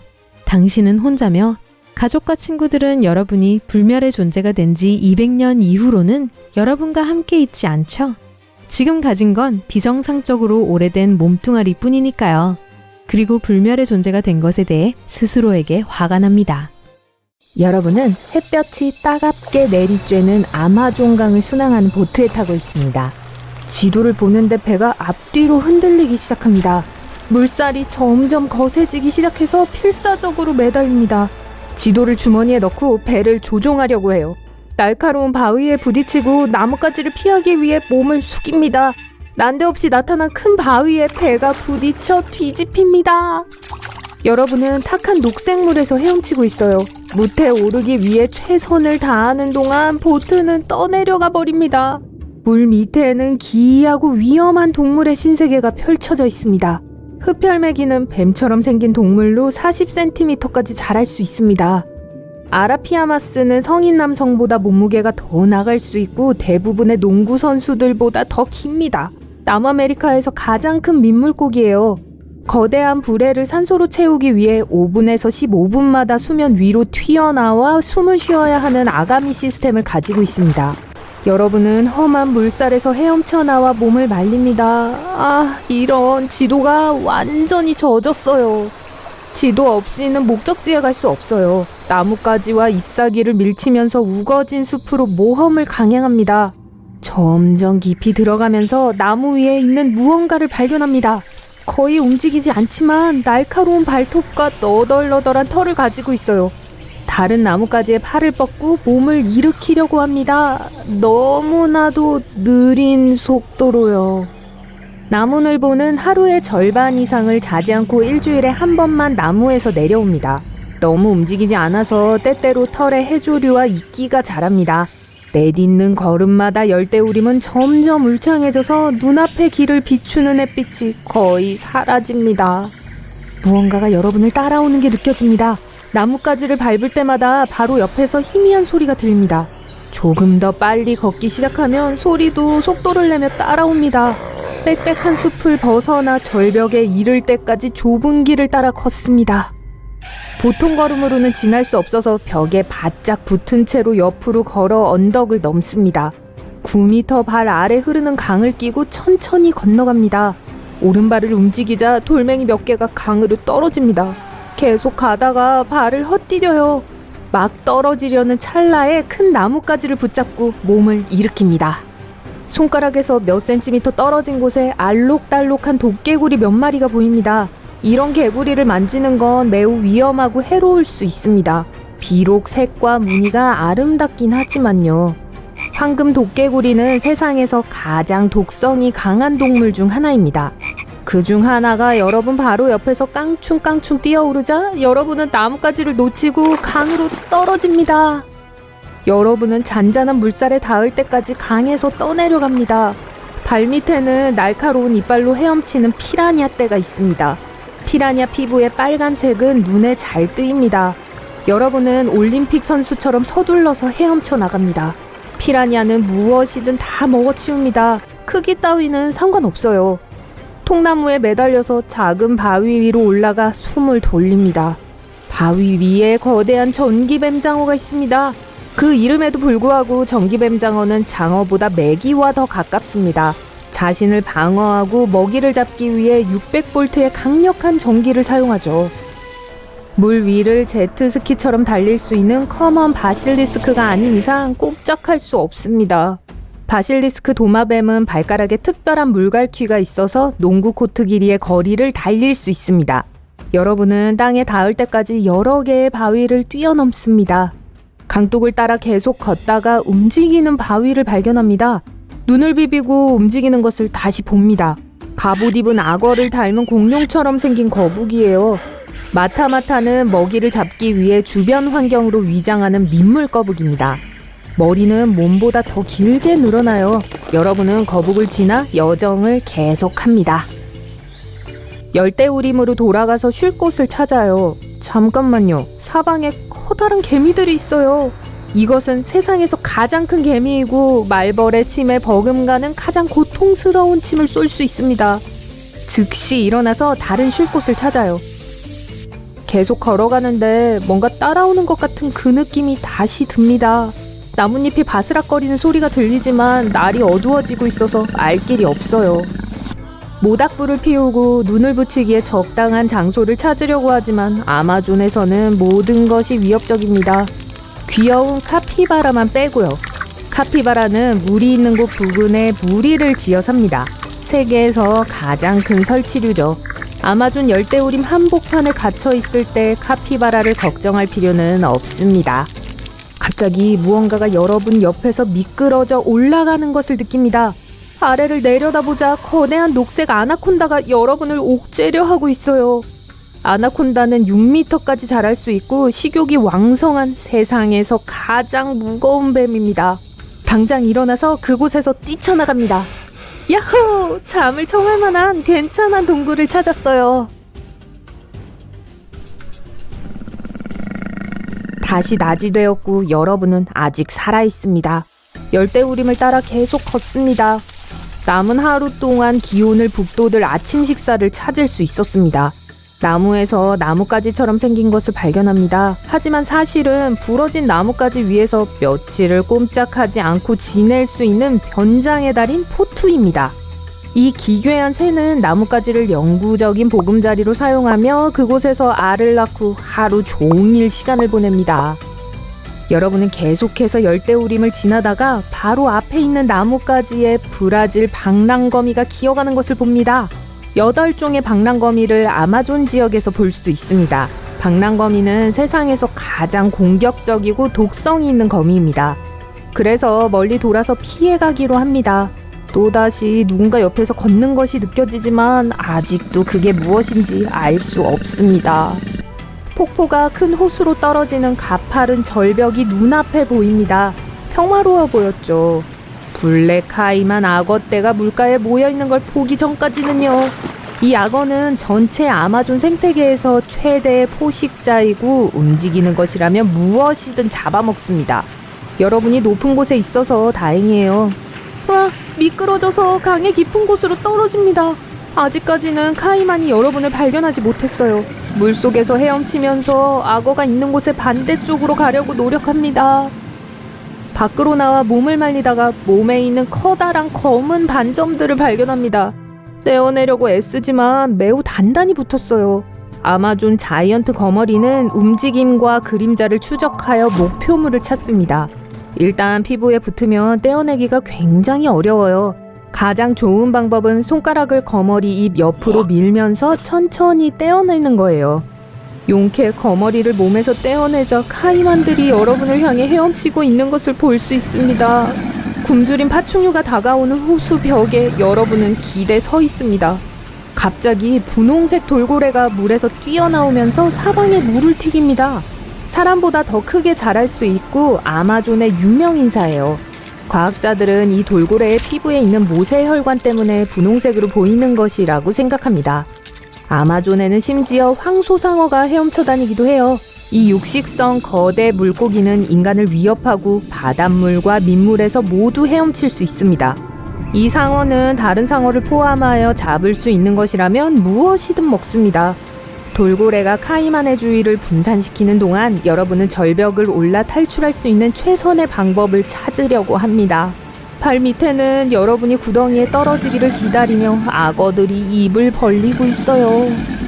운이 좋게도 절벽 위로 탈출했습니다. 하지만 팔을 위로 뻗어 몸을 끌어올리자 제규어가 여러분을 노려보고 있어요. 지금까지 여러분을 따라오고 있었던 동물이에요. 몸을 일으키자 제규어는 주변을 빙글빙글 돌면서 공격할 순간을 노립니다. 제규어와 맞서 싸울 수도 없고 도망칠 수도 없다는 걸 압니다. 그래서 자신을 방어하기 위해 땅에서 큰 나뭇가지를 집어듭니다. 제규어가 갑자기 덤벼들지만 제때에 몸을 숙였어요. 제규어는 카이만 악어로부터 멀리 떨어진 물에 착륙합니다. 이 큰 고양이가 수영을 잘한다는 건 다행이에요. 여러분은 몸을 일으키고 여행을 계속합니다. 그리고 놀랍게도 보트를 다시 찾습니다. 배를 고쳐서 아마존에서 빠져나갑니다. 1912년 4월 10일 여러분은 대서양 연안에 있는 작은 항구 도시에 있습니다. 여러분을 포함한 수백 명의 사람들이 이 거대하고 장엄한 배에 탑승할 예정입니다. 배의 길이는 자유의 여신상 키의 3배나 됩니다. 이 배는 당대 가장 앞서가는 기술로 만든 가라앉지 않는 수상 운송수단으로 여겨집니다. 갑판엔 수백 개의 고급 선실 창문이 있고 웅장한 철제 선체에는 타이타닉이라는 글씨가 새겨져 있습니다. 이날 이 유명한 여객선은 사우스햄튼에서 뉴욕으로 가는 첫 번째이자 마지막 항해를 시작했습니다. 하지만 이제 다른 버전의 이야기를 들려드릴게요. 승무원이 타이타닉호의 여행 시작을 알리는 소리가 들립니다.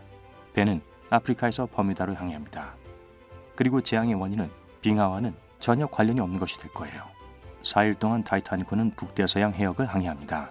햇볕이 배를 매우 뜨겁게 내려쬐서 낮에는 모든 승객들이 배 안에 있습니다. 저녁에 시원한 바람이 바다 위에 불기 시작하면 모든 사람들이 아름다운 붉은 노을을 보기 위해 갑판으로 올라갑니다. 4월 15일 자정 여러분은 선실에 앉아서 책을 읽고 있어요. 이 시간은 보통 잠을 자지만 지금은 그저 책장을 이리저리 넘기고 있습니다. 책을 덮고 선실을 둘러봅니다. 누군가 여러분을 지켜보고 있는 것 같은 느낌이 들어요. 자리에서 일어나서 식은땀을 흘립니다. 설명할 수 없는 불안감이 몸에 스며들어 소름이 돋게 합니다. 유리에 파도가 부딪히는 선실 창문 밖을 내다보지만 아무것도 보이지 않아요. 밖에는 짙은 안개가 꼈어요. 선실에서 나옵니다. 여러분뿐만 아니라 몇몇 승객들도 위험을 감지하고 침대에서 일어났어요. 인사도 하고 무슨 일이냐고 묻습니다. 하지만 아무도 이유를 몰라요. 상황을 살피기 위해 갑판으로 나가려고 계단으로 향합니다. 이때 발밑에서 바닥이 무너져 내립니다. 무언가 강한 힘이 여러분을 넘어지게 만들어요. 굉음이 타이타닉호에 울려 퍼집니다. 일어나니 점점 더 많은 사람들이 선실 밖으로 나가는 것이 보입니다. 계단을 뛰어 올라가다가 승무원을 만나게 됩니다. 그는 아무 말도 하지 않지만 눈에는 두려움이 가득합니다. 갑판 위에 올라가지만 거의 아무것도 볼 수 없어요. 짙고 습한 안개가 배 위에 자리 잡았습니다. 몇몇 승객들이 마치 두통을 느끼는 듯 머리를 잡고 있어요. 선장을 만나서 무슨 일인지 물어봅니다. 선장은 현재 위치가 어디인지 전혀 모른다는 걸 인정합니다. 그의 손에는 나침판이 있어요. 화살표가 이리저리 다른 방향으로 회전합니다. 배가 지금 정확히 어디에 있는지 알아내는 것은 불가능해요. 흥미롭게도 1964년 이전엔 버뮤다 삼각지대가 존재하지 않았지만 이 지역에서 선박이 실종되었다는 최초의 보고는 19세기 중반으로 거슬러 올라갑니다. 또 한 번 무언가에 떠밀립니다. 이번엔 간신히 일어섭니다. 뭔가 큰 게 배에 부딪힌 것 같았어요. 갑판 가장자리에 있는 난간으로 달려가 배 밖을 응시합니다. 흰 안개 사이로 거대한 상어 진러미가 보입니다. 상어 몸통 전체를 보진 못했지만 눈에 보이는 것만으로도 기차만큼 긴 상어가 틀림없어요. 상어는 헤엄쳐 지나갔지만 몇 초 후 상어의 지느러미가 다시 보입니다. 상어는 재빨리 배로 다가가 거대한 주둥이로 철제 선체를 잡습니다. 갑판이 흔들리고 있어요. 금속이 서로 마찰하는 소리가 들립니다. 이 거대한 포식자가 선체에 구멍을 낸 것 같아요. 지구상에서 오직 한 생명체만이 이런 일을 할 수 있습니다. 메갈로돈이죠. 길이가 거의 20m나 되는 고대 해양 포식자입니다. 메갈로돈은 바다에서 경쟁자가 없어요. 먹이 사슬의 꼭대기에 있죠. 이 상어는 수백만 년 전에 사라졌다고 믿었지만 바다는 단지 5%만 탐험되었습니다. 여기 버뮤다 삼각지의 신비한 물속에서 살아 헤엄치고 있습니다. 배에 타고 있는 모든 사람들이 당황하고 있습니다. 아래층 사람들이 위층으로 뛰어 올라가고 있어요. 타이타닉호는 천천히 가라앉고 옆으로 기울어집니다. 모두가 구명보트로 가지만 거대한 고대 괴물이 물에 있기 때문에 아무도 구명보트에 타려고 하지 않습니다. 배의 뱃머리가 물에 잠깁니다. 갑판 왼쪽에 서서 철제 선체를 물어뜯는 메갈로돈을 바라봅니다. 여러분은 배의 뒷부분 구역에 있는 사람들에게 메갈로돈이 다른 곳에 있어서 아직 대피할 시간이 있다고 소리칩니다. 승객이 탄 첫 구명보트가 물 위로 내려갑니다. 어떤 승객들은 그냥 뛰어내립니다. 다행히 타이타닉호가 침몰한 곳보다 물이 훨씬 따뜻해요. 여러분은 구명조끼를 입고 물로 뛰어듭니다. 메갈로돈은 배를 공격하여 더 깊은 물속으로 끌고 갑니다. 타이타닉호 부엌에서 나는 음식 냄새에 끌렸나봐요. 여러분은 배의 표류 화물과 구명보트 사이에 있습니다. 드디어 안개가 걷힙니다. 별이 빛난 하늘과 달이 해수면을 비춥니다. 사람들이 여러분을 도와 구명보트에 오르도록 도와줍니다. 모두가 침몰하는 배에서 최대한 멀리 항해하려고 합니다. 여러분은 타이타닉호 주변을 헤엄치고 있는 거대한 상어를 봅니다.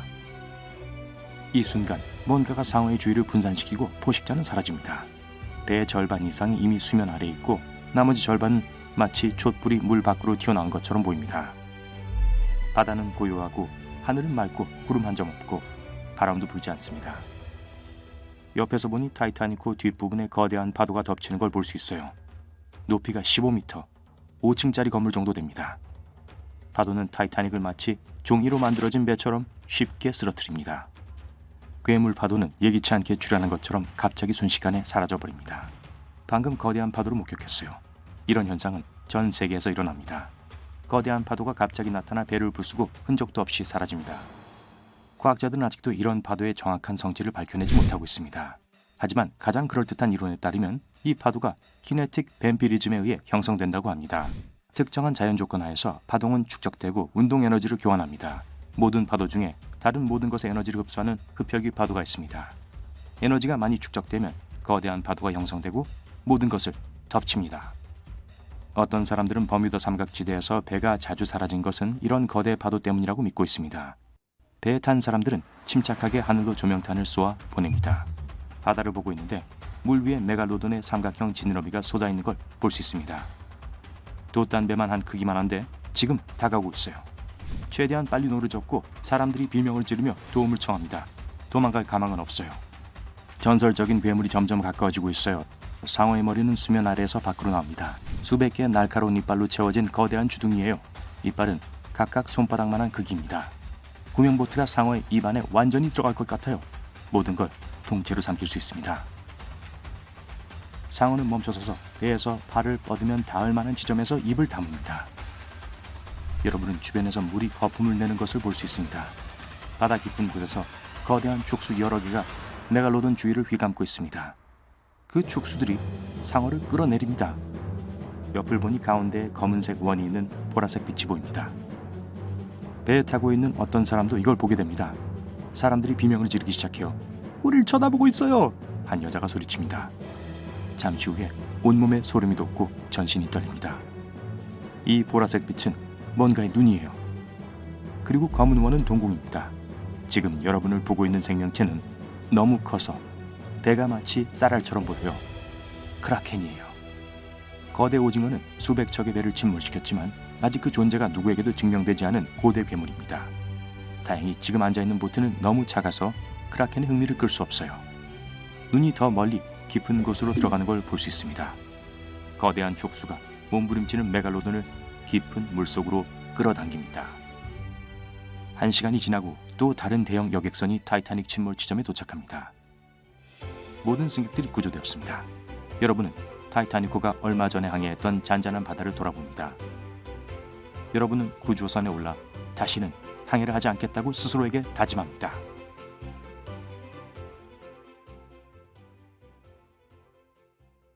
자, 여러분이 탄 우주선은 광속의 99.9%로 우주를 날고 있습니다. 별들이 밝고 연속적인 선으로 변합니다. 무한대의 공간이 터널로 축소되어 있어요. 펑! 우주선이 코르크 마개처럼 터널을 빠져나갑니다. 고대 지구가 보여요. 컴퓨터에 따르면 7천만 년 전으로 거슬러 올라갔습니다. 여러분은 미래에서 온 고생물학자이고 한 가지 목적을 위해 시간여행을 했어요. 바로 역사상 가장 인정받지 못한 공룡을 눈으로 직접 보는 것입니다. 지구에 착륙해서 정글을 걷고 있습니다. 갑자기 엄청난 굉음이 들립니다. 여러분 키보다 2배 이상 크고 자동차 4대의 무게가 나갑니다. 과학자들은 이 공룡의 거대한 팔 2개밖에 발견하지 못했어요. 60년 동안 데이노케이루스는 고생물학의 주요 미스터리였습니다. 이제 우린 이 공룡의 전부를 볼 수 있어요. 몽골에서 완벽한 화석 세트가 발견됐거든요. 라틴어로 번역하면 이 공룡의 이름은 무서운 손이라는 뜻이에요. 데이노케이루스는 자연이 우리를 놀라게 하려고 여러 가지 동물을 섞어 만든 것처럼 보입니다. 진화 자체의 관점에서 살펴보도록 하죠. 먼저 티렉스의 모습이 보입니다. 데이노케이루스와 공룡의 왕 티렉스는 크기가 비슷합니다. 티렉스의 모습에서 강한 뒷다리와 긴 꼬리만 남길게요. 작은 팔 대신 2.4m에 달하는 건장하고 긴 팔을 붙이겠습니다. 그리고 면도날처럼 날카로운 손톱을 가진 곤가락도 잊지 마세요. 각각의 손톱은 시칼만큼 길어요.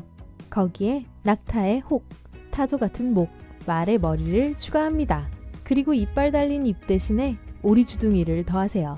또한 평평한 발에는 길고 날카로운 발톱이 있습니다. 넓은 발바닥은 강바닥을 따라 걸을 때 진흙 속에 가라앉지 않는 데 도움이 됐어요. 대부분의 과학자들은 이 공룡이 깃털로 덮여 있었다고 믿습니다. 이 공룡의 식단은 식물이 주 메뉴였습니다. 데이노케이루스는 식물을 소화하기 위해서 돌을 삼켰습니다. 위에서 돌이 질긴 식물 섬유를 갈아주죠. 과학자들은 한 마리의 데이노케이루스에서 무려 1400개의 돌을 발견한 바 있습니다. 약 75년에서 300년이라는 매우 오랜 시간 동안 살았습니다. 1억 년 된 호박 조각에서 이상한 뼈가 발견됐어요. 이것은 과학계에 알려진 것 중 가장 작은 공룡의 뼈였습니다. 지갑에서 지폐 2장을 꺼내세요. 그게 바로 이 공룡의 무게였어요.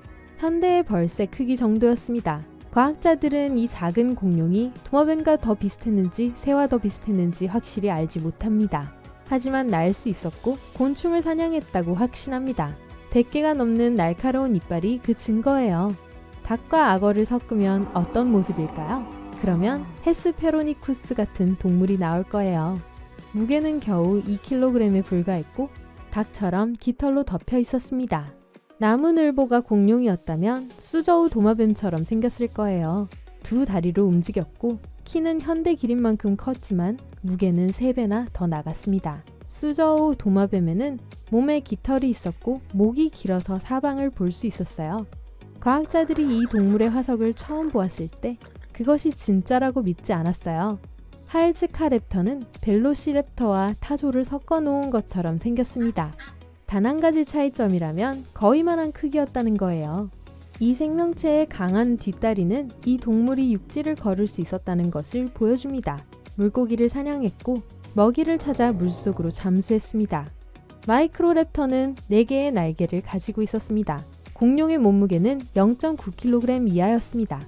깃털은 까마귀의 깃털처럼 검고 윤이 났어요. 지구상에 4개의 날개를 가진 새는 없습니다. 마이크로랩터는 새로운 종의 동물로 이어지지 않은 진화의 마지막 단계였어요. 발음하기 어려운 이름을 가진 이 공룡, 타니스토로페우스는 만화에 등장하는 공룡처럼 생겼습니다. 하지만 실제로 존재했고 물속에서 살았어요. 무게는 135kg이었고 길이는 6m였습니다. 몸의 절반은 초록색 아나콘다 크기의 유연한 목이었어요. 과학자들은 이 생물의 목이 긴 이유를 알지 못합니다. 아마도 물고기를 잡기 위해 긴 목을 사용했을 거예요. 6,600만 년 전을 한번 상상해보세요. 그때 전 없었지만 소행성이 우리 지구에 충돌하지 않았다고 해보죠. 공룡은 사라지지 않았고 포유류는 지구를 지배하는 데 실패했어요. 이것은 영장류가 진화하지 않고 계속해서 나무 위에 살았다는 것을 의미합니다. 이런 세상에서 누가 영장류의 자리를 대신했을까요? 많은 과학자들은 그것이 트루돈일 수 있다고 믿습니다. 이 공룡은 몸의 크기에 비해 뇌가 가장 컸습니다. 2 다리로 걸었고 사람 크기만 했어요. 가정하건대 트루돈이 진화하고 우리 인간처럼 똑똑해졌을 수도 있습니다. 그건 그렇고 몸의 크기에 비해 가장 작은 뇌를 가진 공룡은 스테고사우루스였어요. 아머드 공룡 중 가장 컸어요. 스테고사우루스는 무게가 거의 4톤이나 나갔지만 뇌는 작았어요. 핫도그보다 조금 큰 정도였죠. 페고마스탁스는 집고양이보다 크지 않았는데 1억에서 2억 년 전 아프리카 야생에서 뛰어다녔습니다. 앵무새처럼 생긴 2발 도마뱀을 상상해보세요. 페고마스탁스는 깃털과 고슴도치 같은 가시에 덮여 있었습니다. 부리를 가지고 있었지만 아래턱에서 날카로운 송곳니 2개가 자랐어요. 빨리 달릴 수 있었고 세게 물 수 있었지만 여전히 평화로운 초식동물이었습니다. 리네니쿠스는 8천만 년 전에 살았습니다. 중간 크기의 앵무새만큼 무게가 나가는 타조를 닮았죠. 빨리 달릴 수 있었고 곤충을 사냥했습니다. 팔 대신 이 공룡은 끝에 발톱이 있는 2개의 작은 손가락이 있었어요. 이 공룡은 과학계에 알려진 유일한 손가락이 하나 달린 공룡입니다. 이 이상한 동물은 현대새의 조상 중 하나였어요. 제올로테루스는 마치 공상과학 영화에서 나온 것처럼 생긴 날아다니는 공룡이었습니다.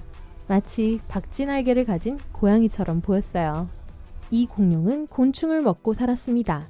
하지만 모기처럼 먹이를 먹었다는 이론도 있어요. 이 공룡은 동화 속에 나오는 유니콘 같아요. 눈처럼 희고 아름답고 우아했죠. 이 도마뱀은 칭다오 도마뱀입니다. 뿔 달린 말의 실제 원형이에요. 머리에서 40cm 이상의 뿔이 자랐어요. 아마도 뿔이 물에 뜨거나 짝을 매혹시키거나 다양한 소리를 내는 걸 도왔을 거예요. 다음 소개할 공룡은 도마뱀과 호랑이를 섞어놓은 것 같아요. 세단 몸길이에 멧돼지 5마리 무게가 나가는 동물을 상상해보세요. 날카로운 발톱이 달린 사지, 검치호와 비슷한 송곳니, 강력한 턱을 가지고 있습니다. 이들은 지구를 누비던 가장 위험한 동물 중 하나였어요. 오늘날 사자, 호랑이, 그리고 다른 큰 고양이의 틈새를 차지했습니다. 다음 공룡, 에피덱십테릭스. 비둘기 크기의 작은 공룡입니다. 날지는 못했지만 깃털을 가진 최초의 공룡 중 하나였어요. 하지만 현대새의 깃털과는 달랐어요. 털이 각기 나누어진 깃털이 아니라 통째로 마치 나무 잎사귀 같았습니다. 이 덩치가 큰 공룡 테리지노사우루스는 이상한 외모와 크기만이 유일한 특징이 아니었어요. 비록 키가 5층 건물만큼 높았고 코끼리만큼 무게가 나갔지만요. 이 거구의 동물은 지구상에서 가장 큰 발톱으로 악명이 높았습니다. 매니큐어 관리사에게는 악몽일 거예요. 60cm 길이의 낫이 손끝에 튀어나와 있다고 생각해보세요. 그런 끔찍한 발톱에도 불구하고 작은 이빨로 씹으며 식물성 먹이를 먹었습니다. 이제 하늘을 날았던 지구상에서 가장 큰 동물을 소개합니다. 농구 코트 너비에 가까운 날개폭을 가진 생명체를 상상해보세요. 그런 큰 몸을 날개하려면 무게가 가벼워야 했기 때문에 현대 돼지 정도의 무게가 나갔고 얇은 막처럼 생긴 날개를 가지고 있었습니다. 날개는 다리 밑에서부터 기다란 손가락까지 뻗어 있었어요. 화가들은 종종 이 공룡을 깃털에 덮인 모습으로 묘사하지만 실제로는 몸체가 인간이나 동물의 털과 비슷한 섬유질로 덮여 있었습니다. 아크로톨루스는 단단한 뼈로 만든 모자를 쓴 특이한 공룡입니다. 이 공룡은 레브라도 리트리버 개 크기였지만 순하지는 않았어요. 같은 종의 경쟁자나 포식자에게 달려들어 머리로 들이받곤 했습니다. 그저 먹다 남은 피자 한 조각을 데우고 싶었던 것뿐이에요. 그런데 뭔가 크게 잘못됐어요. 전자레인지에 손을 대자 뭔가가 밀쳐내는 듯한 충격을 느꼈어요. 불꽃이 보이고 뭔가 폭발하는 소리도 났어요. 그러고 나서 모든 것이 어두워집니다. 아야, 머리가 터질 것 같아요. 무슨 일이죠? 아, 전자레인지 감전됐어요. 살아있어서 다행이고 괜찮은 것 같네요. 게다가 더 다행인 것은 아파트의 불길이 치솟지 않았다는 거예요. 신음소리를 내며 자리에서 일어납니다. 손이 떨려요. 컵을 들고 물을 따라 마시려고 합니다. 하지만 곧 컵을 바닥에 떨어뜨리고 말았어요. 컵이 생각보다 훨씬 무겁네요.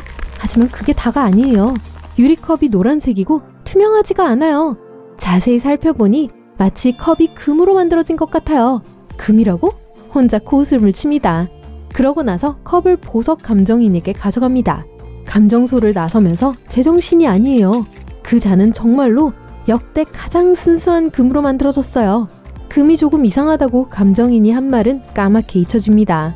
해결해야 할 더 시급한 수수께끼가 있어요. 도대체 어떻게 이 물잔이 황금이 된 거죠? 그것에 손을 댄 순간 일어난 일임에 틀림없어요. 하지만 그 일 이후에 난간, 문손잡이 등을 만졌어요. 심지어 보석 감정인과 악수까지 했거든요. 집에 와서 실험을 해봅니다. 소파, 침대, 베개, 컵, 접시, 은식기를 만져봅니다. 그러자 갑자기 손에 든 숟가락이 금이 됩니다.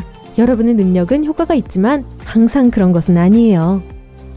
하지만 여러분은 부자가 될 거예요. 왜냐하면 금이잖아요. 이 금속은 매우 가치가 있습니다. 부식되지 않고 다른 걸로 만들기도 쉽고 사람들이 소중히 여길 만큼 희귀해요. 마침내 이룰 수 있게 된 모든 꿈을 생각하기 시작합니다. 이국적인 섬으로 휴가를 가고 꿈에 그리던 집을 살 수 있어요. 그 당시 새로 습득한 능력이 얼마나 끔찍한 재앙을 일으킬지 전혀 몰랐습니다. 시간이 흐르고 점점 더 자주 손을 대는 것마다 황금으로 변한다는 사실을 알게 됩니다. 곧 3번에 1번꼴로 발생해요. 그러다가 손을 대는 모든 것이 금으로 변해버리는 날이 찾아옵니다. 5분 동안은 매우 즐거워했지만 이게 별로 좋은 일이 아니라는 걸 알게 됩니다. 요리는 어떻게 하죠? 잠은요? 개를 데리고 산책은요? 공포심이 커지면서 자신의 능력이 저주가 될 수도 있다는 걸 이해하게 됩니다. 마이다스 왕이 가졌던 능력과 비슷해요. 거대한 성에서 안락하고 풍요로운 삶을 살았던 군주에 대한 신화가 있습니다. 그는 만족을 모르는 사람이었어요. 항상 가진 것보다 더 많은 것을 원했죠. 그는 자신이 만지는 모든 것이 황금으로 바뀌기를 원했어요. 하지만 그의 소원이 이루어졌을 때 왕은 그것이 자신에게 일어난 일 중 가장 끔찍한 일이라는 것을 알게 되었습니다. 몸서리를 치면서 너무 스트레스를 받지 않기로 합니다.